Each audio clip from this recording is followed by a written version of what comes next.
Nós somos salvos pela graça de Cristo. Aliás, nós estamos vivendo essa vida aqui porque um dia Jesus se ofereceu para morrer no nosso lugar. E Ele veio, e Ele viveu no nosso lugar. Ele viveu uma vida de obediência. Jesus não cometeu nenhum pecado. Nenhum.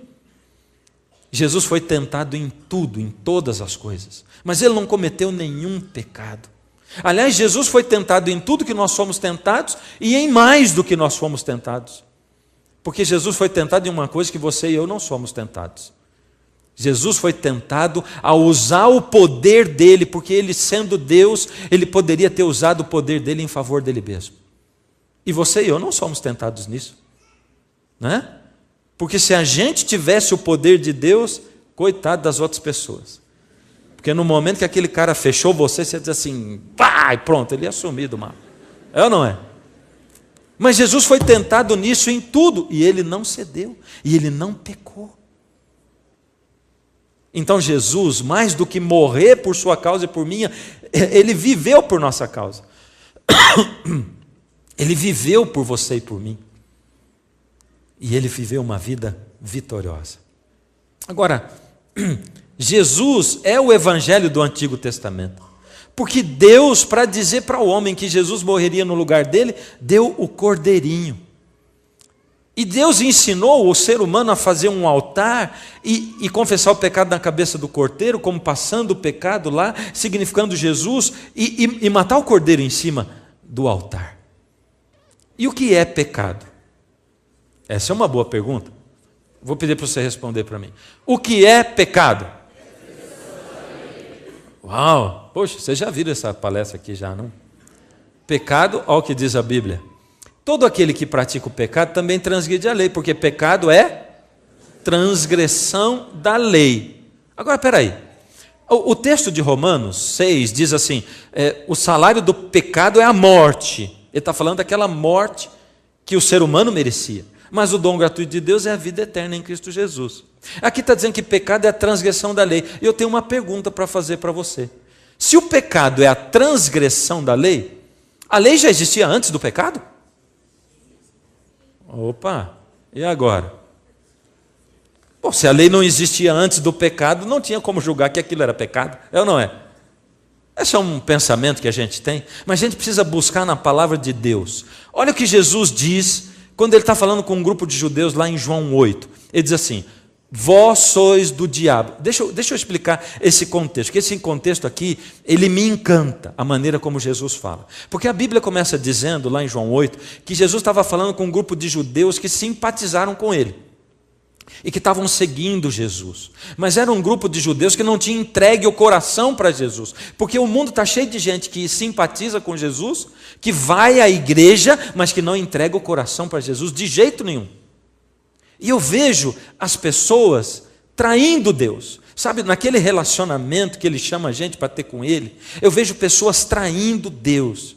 Tem gente que se sente traído por Deus. E as pessoas se sentem traídas por Deus quando aquilo que elas planejaram, ou a maneira como elas planejaram que Deus deveria cuidar delas e protegê-las, não acontece.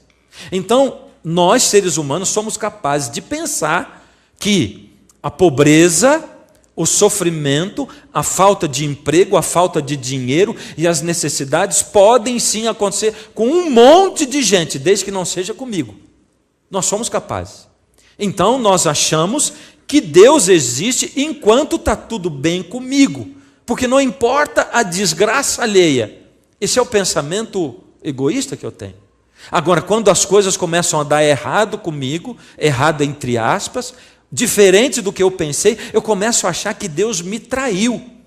E eu começo a perder a minha fé em Deus, e eu começo a amaldiçoar Deus, e eu começo a paquerar com outros deuses. Os outros deuses são os meus prazeres, e eu coloco Deus em outros lugares, e não coloco Deus em primeiro lugar.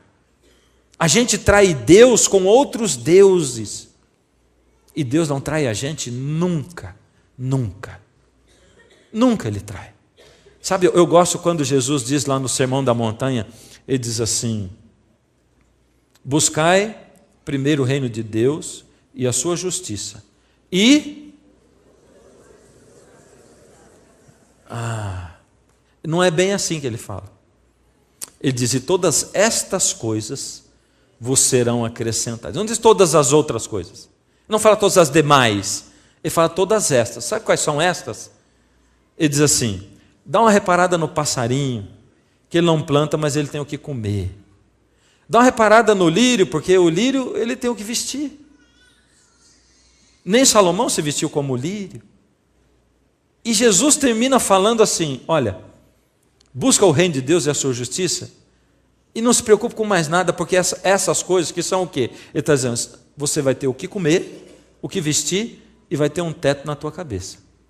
É isso que ele está prometendo. Ele não está prometendo que você vai ser rico, não está prometendo que você vai ser empresário, e nem que você não vai ficar doente, e nem que você não vai morrer. Ele está prometendo essas coisas, você entende? Então faz o favor, não trai Deus. E eu nunca vi na minha vida alguém que tem um relacionamento com Deus, que entrega a vida de fato para Deus, alguém que conhece Deus de fato, tem um encontro com Deus todo dia, coloca a vida na mão dele, estuda a Bíblia, conhece a palavra de Deus. Nunca vi uma pessoa assim abandonar Deus e se sentir traído por ele. Se sente traído quem fica só na superficialidade, quem tem uma religião de emoção. Muita gente vai para a igreja para se emocionar, para chorar, para se alegrar, e a gente tem essa medida dos sermões. Eu encontro pessoas que às vezes quando eu pego assim, pastor, que maravilha, pastor de sermão, você ouviu quanta gente chorou? E daí? E daí? Chorou é bom o sermão? Você vem aqui para quê? Para chorar? Para se emocionar? Tem gente que tem religião emocional. Outro dia uma moça passou por mim e falou assim, pastor, que delícia de sermão, ri um monte. É o outro jeito, né? Você vem para chorar e para rir. Isso aqui não é teatro. E a gente vem como se viesse para um show, para a igreja. A gente vai para assistir a pregação como se fosse um show. E quando a gente vai para o show, sabe o que a gente faz? Você vai, ouve, aquilo entra, você fala, uau! É como se você assistisse um filme do Hollywood. Uau! Emociona, você chora. Quando saiu dali, o que está na tua cabeça? Era só ficção. E você vai embora para sua casa. A gente se sermão assim, ele não faz efeito na vida da gente, mas quando você vem na presença de Deus, é Deus falando com você. E Deus hoje já falou para você um monte de coisa. Ele falou, sabe o quê? Falou assim, a família é um presente que Deus deu para você, não despreza. Eu não desprezo você e eu não troco você por ninguém. Não traio você, não me traia. Se você está pensando que eu traí é porque você não me conhece, você não tem intimidade comigo, você não conhece a minha palavra, então faz o favor de conhecer tudo, para você poder entender a vida, e você ter uma vida feliz nessa terra, mesmo que você sofra. Então quando você vem na presença de Deus, Deus fala, e Ele fala a verdade, e a verdade machuca muitas vezes. Aqui Jesus está falando com um grupo de judeus, e ele percebeu que eles não tinham entregue o coração a ele, eles ficavam indo atrás de Jesus para ouvir sermão, para ver milagre, para ver multiplicação de pão, e Jesus quis falar ao coração, e quando Jesus ama, ele diz a verdade. E eu já vou dizendo para você, o que você vai ouvir aqui nessa série é a verdade de acordo com o que ela está na Bíblia. Quer você goste, quer você não goste. Quer você ache bom ou ache ruim. Quer você chegue aqui e diga assim, fui tocado. Ou quer você diz assim, não volto nunca mais, porque o que eu ouvi eu não gostei. Não interessa se você não gostou. Eu vou dizer aqui, é a verdade, o que está na Bíblia. E eu não vou dizer para agradar você. Eu vou dizer porque é a verdade.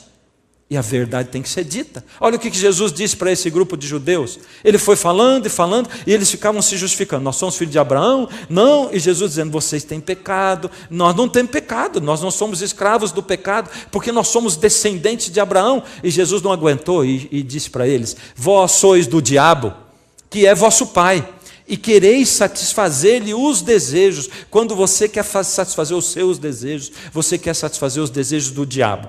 Ele foi homicida. O que é homicida? Enquanto você responde, eu vou beber água. O que é homicida? Assassino. Isso aí está na lei de Deus, não? Ele foi homicida desde quando? Opa! Homicida desde o princípio. Você lembra onde é que está no princípio, lá no nosso gráfico? Homicida desde o princípio. E jamais se firmou na verdade, porque nele não há verdade. Quando ele profere? Isso aqui está na lei de Deus? também está. Fala do que ele é próprio, porque ele é mentiroso e pai da mentira. Ele também inventou a mentira. Espera aí. Se Jesus está julgando e está dizendo ele é homicida, Jesus julgou de acordo com alguma lei e disse que ele é culpado, ele é homicida. E está chamando de mentiroso, julgou de acordo com uma lei também. Que lei é essa? Ora, logicamente, que a lei dos 10 mandamentos, no 6º diz não matarás. E no 9º diz não dirás falso testemunho. E se Jesus diz que ele é homicida desde o princípio, o que ele está dizendo? Que sim, lá no princípio a lei de Deus já estava lá. Porque ele foi julgado de acordo com essa lei. E esse não é o único argumento que a Bíblia mostra para nos mostrar que a lei existe desde o princípio. Mas não vou ficar nisso, nós vamos passar para frente. Mas isso é para você pensar. A lei estava lá desde o princípio. O Cordeiro era o Evangelho. O Cordeiro era a verdade, porque Deus também tem uma verdade. Ora, como é que não tem uma verdade? Existe uma verdade ou não existe? Sim, existe. Quando você se relaciona com a sua esposa, você quer sempre que ela conte a verdade para você e vice-versa, ou não é? Quando você fala com o seu filho, a sua filha, filha, onde você foi? Ah, me diz a verdade existe, não existe? E com Deus a gente diz assim, existem muitas verdades. Eu gosto, uma pessoa me disse outro dia, eu gosto do jeito como vocês interpretam a Bíblia. Como que interpretam a Bíblia?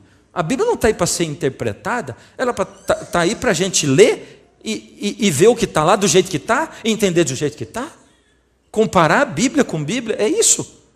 Não tem esse negócio de interpretar, existe a verdade. O Cordeiro era a verdade. E o dragão foi perseguir a verdade. E começou lá com Caim e Abel. Eu não vou me demorar no Caim e Abel, em como aconteceu, porque a gente já viu isso, né? Mas aqui, na história de Caim e Abel, e eu pus aqui de novo, porque ali Satanás, a serpente, o dragão, ele já demonstrou como que seria o modus operandi dele, como que ele ia perseguir os que seguem a Deus e a verdade. Ele ia perseguir com violência e com mistura. Mistura do quê? Mistura do quê? Verdade com mentira. Sabe? Aquela coisinha assim, que a gente não percebe muito. Porque se ele dissesse assim, olha, toma aqui esse copinho de veneno, tá uma delícia. Você ia tomar? Não, mas é gostoso mesmo. Vai tomar ou não vai? Não. Mas ele pinga uma gotinha de veneno a cada dia, num copinho de Coca-Cola. É isso que ele faz. E aí você toma aquele negócio. E você vai morrendo. Literalmente, vai morrendo. Violência e a mistura do erro. É assim que ele faz o tempo todo. Por trás disso tudo estava quem? O dragão, Satanás.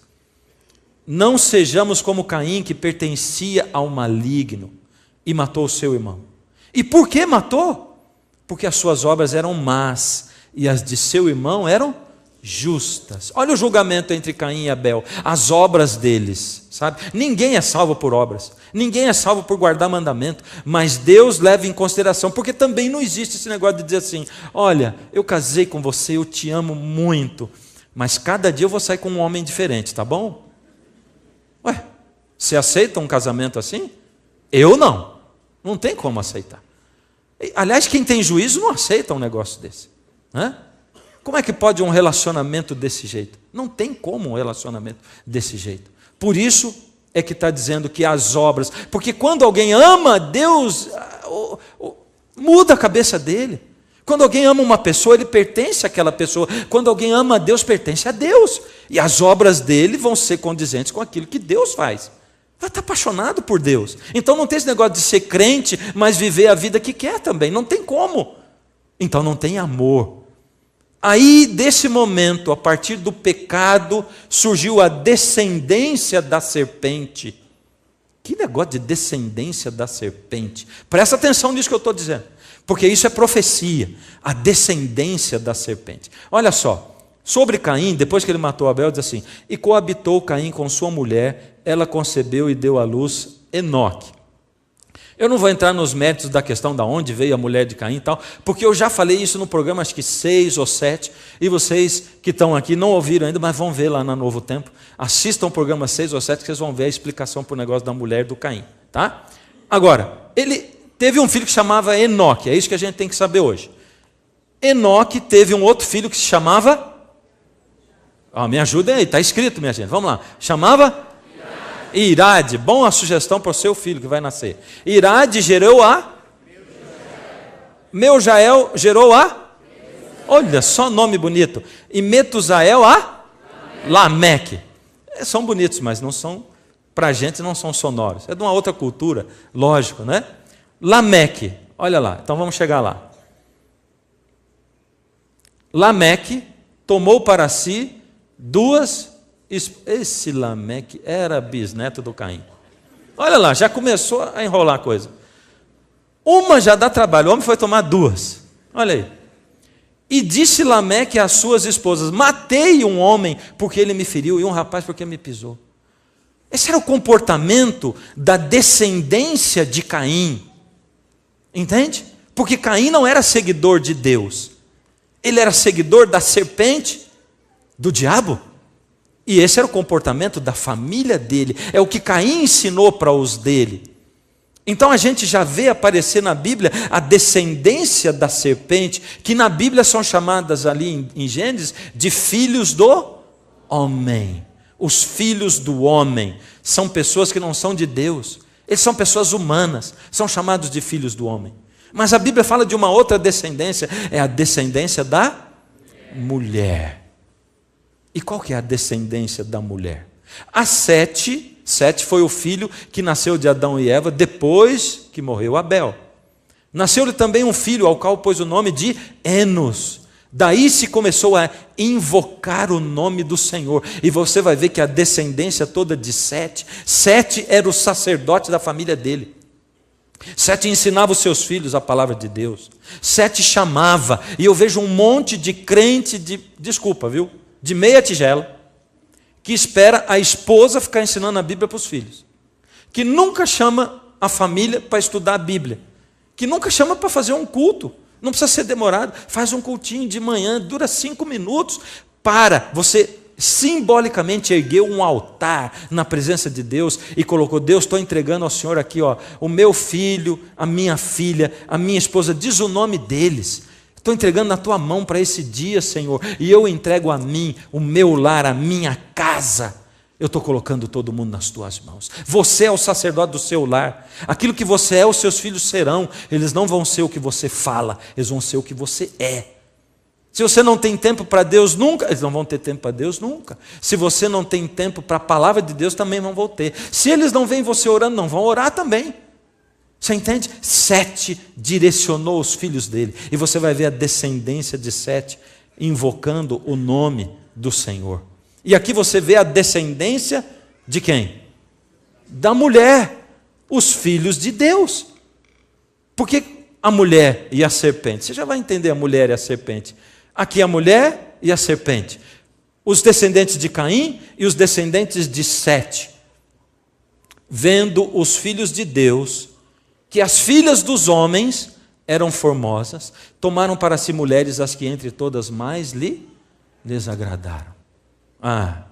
Os filhos de Deus, num momento, pararam de agir conscientemente e começaram a agir pelo coração.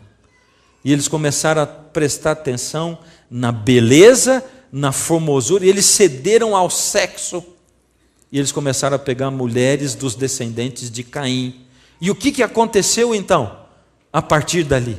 O que aconteceu na terra? O que aconteceu na humanidade? E o Senhor disse: o meu espírito não continuará com o homem, visto que ele é todo mau, ele só viverá 120 anos. Deus diz assim: não dá mais para lidar com o homem é todo mau. Meu Deus, o fato de os descendentes de Sete se casarem com as filhas de Caim fez com que degenerasse toda a humanidade e não se achava um ser humano fiel a Deus. Então, nessa época, olha só o que aconteceu. A descendência da mulher, os filhos de Deus, se misturaram com os filhos do homem. E tudo virou descendência de quem? Da serpente. E foi por isso que veio o dilúvio. Foi isso que aconteceu. Porque eles se misturaram. A mistura. Esse é o modus operandi do inimigo. Esse é o modus operandi do dragão, da serpente. Ele age misturando a verdade com a mentira. Então Deus chama Abraão. Deus vê um homem sincero. Ora, disse o Senhor a Abraão: sai da tua terra, da tua parentela, da casa do teu pai, e vai para a terra que te mostrarei, de ti farei uma grande nação, sê tu uma bênção. Deus chamou Abraão, Deus diz assim: eu estou vendo aqui um homem sincero, e eu vou fazer o seguinte, eu vou colocar a verdade na mão desse homem, porque esse homem ensina aos filhos dele a palavra de Deus, esse homem coloca o lar dele na presença de Deus, e eu escolhi esse homem porque ele me escolheu. É assim que Deus escolhe as pessoas. Quando a gente fala os escolhidos de Deus, são os que escolhem Deus. Você pode ser um escolhido de Deus, sim ou não? Pode. Qualquer ser humano na terra pode ser um escolhido de Deus, sim ou não? Sim. Qualquer um de nós pode ser. Se eu escolho a Deus, porque Deus já me escolheu desde o princípio. Deus me amou desde o princípio. Deus planejou o meu nascimento desde o princípio. Ele só espera a minha correspondência.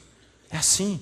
Então, Deus chamou Abraão e disse: esse homem, eu vou colocar a verdade na mão dele, eu vou ensinar para ele do cordeiro. Ele aprendeu, ele já faz isso, mas ele vai guardar a verdade para mim, o evangelho. Ele vai pregar o evangelho para outros, para a família dele, e eu vou abençoar esse homem, e a família dele vai crescer, e depois eu vou transformar essa família numa nação, e eles vão ser o povo de Deus, os guardadores do evangelho, os evangelistas do Antigo Testamento. E Israel, por que chama Israel se a promessa foi para Abraão? Porque Abraão foi o pai de... já perderam. Abraão foi o pai de Isaque. Vamos falar de novo. Abraão foi o pai de Isaque, que foi o pai de Jacó. E Jacó teve o nome mudado por Deus para Israel. E aqui está. Israel foi o povo escolhido por Deus. Escolhido para quê? Para viver segundo a vontade de Deus. Para que mais? E interessante, não é? Eu pergunto assim: você quer ser escolhido de Deus? Quero. Para quê? Para ser servido, para Deus fazer todos os milagres na minha vida, para Ele não me deixar sofrer, para Ele não me dar muito dinheiro, e para eu, se eu perder o emprego, eu achar um melhor. Não foi para isso que Deus chamou o povo de Israel. Deus chamou o povo para viver o evangelho. O mundo está cansado de ver gente falar do evangelho. O mundo quer ver gente viver o evangelho, gente amar de fato, se dar de fato, começar a viver o evangelho dentro do casamento, dentro de casa, sabe? Com os filhos, com a esposa, com o marido. Servir. É isso que Jesus fez. Jesus viveu o evangelho. Ele serviu e diz assim: o Filho do Homem não veio para ser servido, ele veio para servir.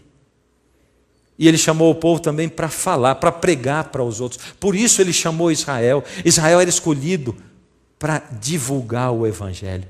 Era para isso que Deus tinha chamado Abraão. Foi para isso que Deus tinha feito a promessa a Abraão. Foi para isso que Deus chamou Abraão de um modo especial. Ele fez uma promessa. E sabe, aqui em Oséias faz uma comparação com uma oliveira. O que é oliveira mesmo? Isso mesmo, a árvore que dá azeitona. Serei como orvalho para Israel, Deus falando. Seus brotos crescerão. Deus já estava chamando Israel de uma oliveira. Ele está dizendo: eu vou ser a chuva. Os brotos vão crescer. Seu esplendor será como o da oliveira. E Abraão, mudando as suas tendas, foi habitar nos cavalhais de Manre, que estão junto a Hebrom, e levantou ali um... Esse era Abraão. Esse era Abraão, seguindo aquilo que Deus tinha falado. Do mesmo jeito de Abel, que fez um altar e ofereceu um cordeiro. Aqui estava Abraão, mostrando para todo mundo que não tem outro jeito de se salvar, a não ser através do cordeiro de Deus que tira o pecado do mundo. O próprio Deus que viria e morreria pelo ser humano. Não tinha outro jeito. Enquanto Abraão vivia cercado de um monte de gente, filhos de Caim, que eram idólatras, adoravam ídolos, outros deuses, Abraão cria no único Deus, o Deus único, um só. O Deus criador e mantenedor, o Deus da palavra, o Deus que ensinava para Abraão os grandes mistérios da vida, e por isso Abraão seguia o que Deus mandou. E a gente vê Abraão no nosso gráfico aí, e também o dragão estava perseguindo Abraão. Deus chamou Moisés então, e chamou Moisés, a sarça ardente, e a figura de Moisés ali E quando Deus chamou Moisés, ele fez alguma coisa especial com Moisés, porque na época de Moisés, Deus restaurou a lei de Deus. Algumas pessoas dizem, não, Deus deu a lei para Moisés. Deus não deu para Moisés, Deus já tinha dado do princípio. Então agora eu vou te dar uma outra evidência disso. Dá uma olhada aqui. A lei já existia antes do Sinai. Nós estamos aqui em Gênesis 16. Em qual capítulo da Bíblia foi dado a tábua dos 10 mandamentos? No 20. Aqui eles não tinham chegado no Monte Sinai ainda. O povo tinha saído do Egito, estava o povo de Israel, não tinham chegado no Monte Sinai. E Deus disse para o povo, então disse o Senhor a Moisés, eis que vos farei chover pão do céu. Preparem-se para a resposta. Como era o nome do pão do céu?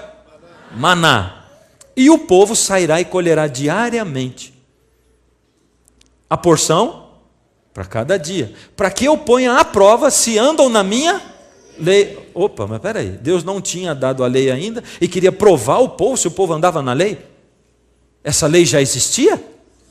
Lógico, ela só não estava escrita nas tábuas de pedra, mas essa lei passava de geração a geração, era uma lei que já existia antes, lá no princípio, era a lei que o próprio Lúcifer quebrou, e Deus diz, eu vou provar o meu povo se eles andam na minha lei ou não.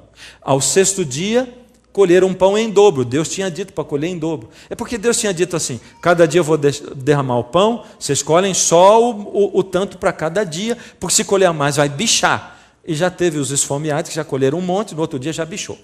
Mas Deus falou assim, no 6º dia é o dia da preparação para o sábado. Vocês colham em dobro, porque no sábado eu não vou fazer chover pão, porque eu vou seguir a minha lei. Vocês estão entendendo?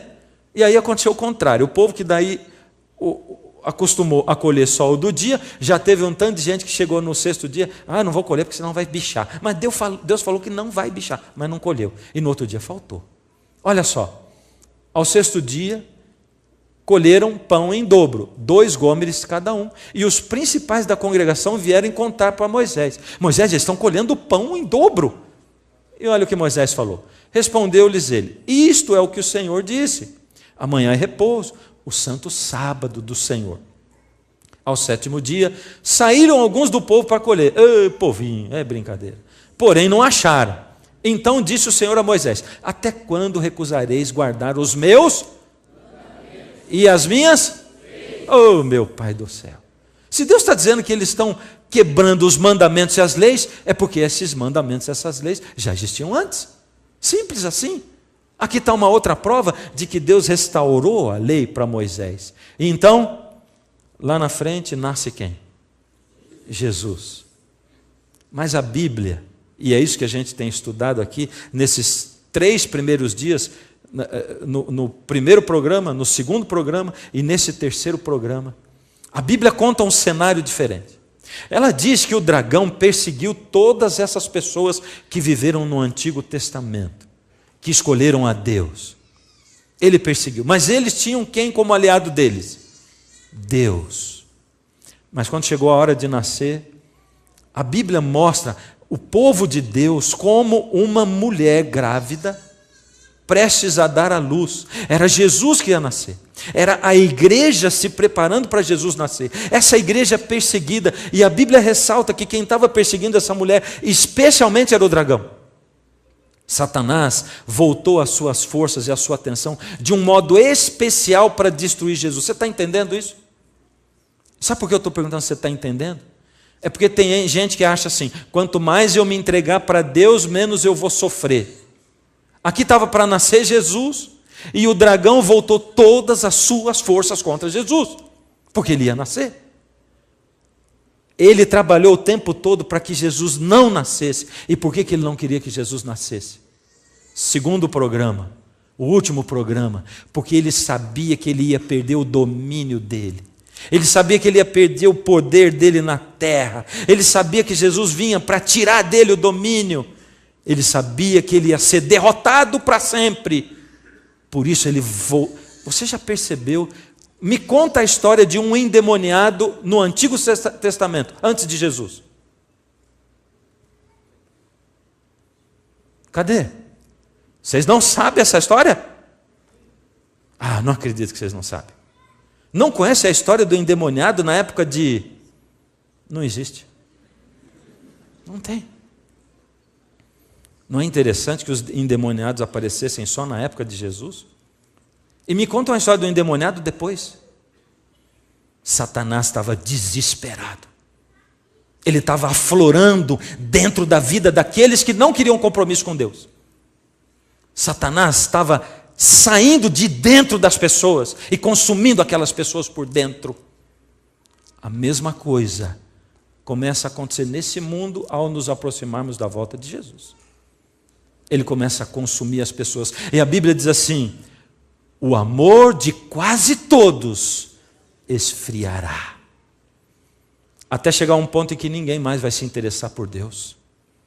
Porque o diabo flui de dentro das pessoas. A maldade, o vício, o interesse, o egoísmo, interesse por si mesmo, as pessoas se separando porque elas dizem assim: não amo mais, acabou o amor. E você vai começar relacionamento 1 milhão de vezes, porque você sempre vai levar o pior problema do casamento para o outro casamento, que é você mesmo. Então você vai casar um monte de vezes, porque quem tem que ser resolvido é você. Você tem que ser resolvido. Enquanto não resolver, não adianta. Agora, Jesus guardou os mandamentos do Pai. Certo ou errado? Está certo? Certo ou errado? Certo. Tem certeza? Olha o que diz a Bíblia: se guardardes os meus mandamentos, permanecereis no meu amor, assim como também eu tenho guardado os mandamentos de meu Pai, e no seu amor. Jesus está dizendo que ele guardou os mandamentos do Pai. Ele está dizendo que ele guardou. Ele só deu uma outra visão para a lei, porque a lei diz assim: não adulterarás. Jesus disse: não, mas como a lei, tá bom, ela serviu desse jeito, sim, eu vou ampliar, vocês vão entender melhor. Para vocês entenderem bem o que é não adulterarás, quando você estiver andando na rua, olhar para uma mulher e imaginar alguma coisa com ela, você já adulterou com ela. Você está entendendo? Jesus não rebaixou a lei, Jesus aumentou a lei. E ele diz assim: entenda que você tem que cortar o seu pensamento impuro. Por isso a pornografia para você é morte, é vício. Por isso a pornografia acaba com você e consome você. É o inimigo plantado dentro de você e da sua mente. Você está entendendo isso? Jesus veio dar um outro sentido nos mandamentos e mostrar o que eu devo fazer e não só não fazer. Porque servir a Deus não é só não fazer. Você está do lado de uma piscina, vem uma criança e cai lá dentro e começa a morrer afogada. Você está do lado e não faz nada, e ela morre. Você é culpado? Você não matou essa criança? É isso que Deus está querendo dizer para a gente. Que ser cristão não é aquele que não faz um monte de coisa. Ser cristão é aquele que age, aquele que faz, aquele que age coerentemente como um filho de Deus. É aquele que tem no seu coração o amor de Jesus. Opa, eu nem li aquilo, estou tão emocionado aqui. Então vamos lá. É esse mesmo que eu já li? Não. Não. Aquele que tem os meus mandamentos e os guarda, esse é o que me ama. Puxa vida, olha o que ele diz: tem e guarda, tem e guarda. Só ter não adianta.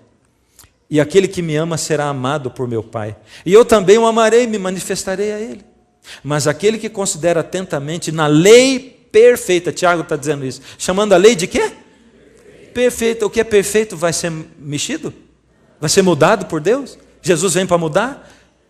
Lei da liberdade, a lei é da liberdade também, e nela persevera, não sendo ouvinte negligente, mas operoso praticante, esse será bem-aventurado no que realiza. É Apocalipse 13, 12, de 13 a 17. Eu não posso passar o programa todo sem abrir a Bíblia, sem abrir a palavra. Então, abre a Bíblia comigo, Apocalipse 12, de 13 a 17. Olha só o que diz aqui. Nós vamos continuar agora. Vamos abrir o nosso pensamento para o que vem aqui pela frente. Quando, pois, o dragão se viu atirado para a terra. Que momento o dragão foi atirado para a terra? Depois daquela guerra no céu. Quando Jesus venceu na cruz e Jesus foi entronizado e coroado, o dragão já não tinha acesso ao céu. Ele foi atirado para a terra. Quando, pois, o dragão se viu atirado para a terra, perseguiu a mulher que dera à luz o filho varão. E foram dadas à mulher 2 asas da grande águia, para que voasse até o deserto, ao seu lugar, aí onde é sustentada durante um tempo, e tempos, e metade de um tempo. E depois, em algum momento aqui, em algum programa para frente, nós vamos explicar que isso aqui é 1260 anos. Você vai entender isso aqui. Fora da vista da serpente. Então a serpente arrojou da sua boca, a mulher está no deserto, fugiu. A serpente arrojou da sua boca o quê? Água como um rio, a fim de fazer com que a mulher fosse arrebatada pelo rio. A terra, porém, socorreu a mulher, e a terra abriu a boca e engoliu o rio que o dragão tinha arrojado da sua boca. E aí ele termina aqui no verso 17 dizendo: irou-se o dragão contra a mulher e foi pelejar contra os restantes da sua descendência, os restantes descendentes da mulher. E ele diz: os que guardam os mandamentos de Deus e têm o testemunho de Jesus. E o dragão se pôs em pé sobre a areia do mar. E aqui termina o capítulo 12. E daqui a pouco vai começar o 13, onde o dragão se alia a 2 seres tremendos, poderosos, para os últimos dias. Que cena é essa? Que coisa intrigante é essa? Agora vai chegar aquele momento que eu fiz aquela animaçãozinha aqui no meu PowerPoint, ó. Fica olhando lá. O que aconteceu com Jesus? O filho foi o quê? Depois de morto e ressuscitado, ele foi? Olha lá. Viu? E a mulher? O que aconteceu com ela? Para o deserto, você está resumindo muito. Primeiro, asas como de águia. Olha lá. E depois ela foi? Para o deserto. Dá para você entender? Agora, o que isso quer dizer? O que esse negócio quer dizer? O que Jesus foi para o céu, a gente já entendeu. Nós já vimos isso no último programa. E essa mulher no deserto, onde ela vai ficar por 1260 dias. O que acontece? E essa característica dos descendentes da mulher que ainda vivem até hoje. Os que guardam os mandamentos de Deus e têm o testemunho de Jesus. Todos esses mistérios do Armagedon vão ser resolvidos para você e para mim pela Bíblia. Porque a Bíblia se explica. É Deus, o seu Criador e o meu falando. E eu acho isso tão fantástico, tão maravilhoso. Pensar que Deus, Ele conhece a você e a mim tão bem. Deus nos conhece tão perfeitamente. Que Ele é capaz de reunir um tanto de gente assim num auditório grande como esse. Pela TV. E falar com todo mundo assim, como se Ele estivesse falando com você pessoalmente. Em algum momento você chega até a pensar: alguém contou minha vida para esse pastor aí, porque está falando dessas coisas que acontecem lá em casa, comigo. É porque Deus traduz, sabe? Ele coloca na sua mente e no seu coração aquilo que Ele quer dizer. É isso que acontece. E você sabe o que eu sinto quando eu vou estudando todas essas coisas aqui? Porque amanhã nós vamos para a segunda parte desse assunto, onde nós vamos dizer qual é a igreja verdadeira, ou quem é que faz parte dessa igreja verdadeira. É amanhã. Ou seja, é na próxima semana para você em casa. É no próximo programa. Mas eu fico assim, quando eu olho para tudo isso aqui, eu me sinto, na maioria das vezes, pequeno. Eu me sinto um traste. Sabe como é um traste? Um nada. Porque eu fico assim, buscando Deus e orando, e quantas vezes eu não vejo melhora na minha vida, sabe? Quando chega o final do ano, então é triste, porque você chega e olha assim: esse ano, o que aconteceu? Deus, parece que eu não cresci. Parece que o meu relacionamento com o Senhor parece até que decresceu. E eu me sinto tão pequeno, tão nada. Aí Deus vive dizendo para mim assim: olha, se você disser que não tem nenhum pecado, isso é 1 João 1, 7, 8, 9. Se você disser que não tem nenhum pecado nenhum, você está mentindo. Agora, se você tem pecado, confessa o seu pecado para mim. E eu perdoo os seus pecados e esqueço. Deus é perfeito ou não é? Sim. Mas como é que é perfeito se Ele esquece? Então quer dizer que eu sou perfeito, que eu sou esquecido. Deus esquece, sabe como é que Ele esquece? Assim, você confessa o seu pecado para Ele, e quando você acaba de dizer, Senhor, fiz isso de novo, milésima vez, Deus, me perdoa. E você diz, foi isso, Senhor, que eu fiz. Eu xinguei o motorista da frente. E aí, Deus diz, eu perdoo. Do que você pediu perdão mesmo? Senhor, eu acabei de falar para o Senhor, mas vou falar de novo. É porque eu xinguei o motorista da frente. Eu estava em comunhão com o Senhor, tal, me fechou, eu queria, Senhor, o Senhor no meu coração, mas eu xinguei o homem. O Senhor me perdoa? Perdoo. Ih, desculpa, do que é mesmo? Esqueci. Pode falar 1 milhão de vezes. Deus esquece. Ele esquece.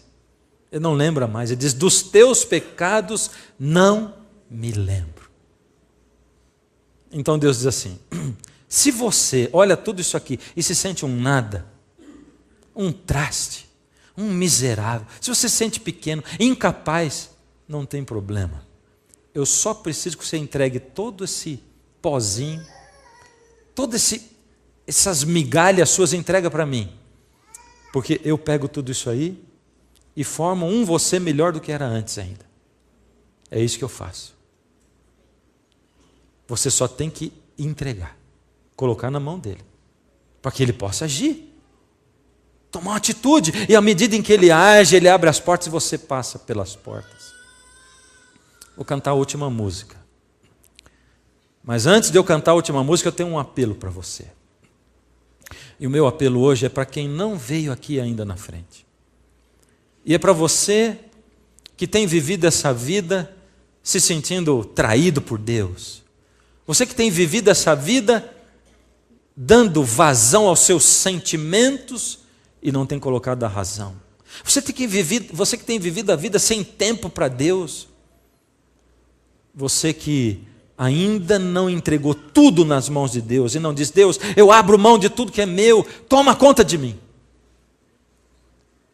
É uma permissão sua. Agora saiba do seguinte, e Deus vai pedir isso a primeira vez hoje, mas depois Ele vai te pedir mais. Ele não obriga, mas vai pedir mais. Eu não quero só que você aceite meu pedido de namoro, Ele diz. Eu quero que a gente namore, e eu quero que a gente fique noivo, e depois eu vou pedir você em casamento. E casamento com Deus é batismo. Então se você não vai namorar com Deus para casar, não começa a namorar. Porque Deus namora para casar. Ele não namora à toa. Se você acha que você está vindo aqui, você acha que você liga a TV, ouve uma palavra e você diz assim, porque eu aceitei o apelo, pronto, agora eu já me sinto em paz. Você ficou com Deus. E Deus não fica com ninguém. Deus quer compromisso. Deus casa. E Ele quer casar com você.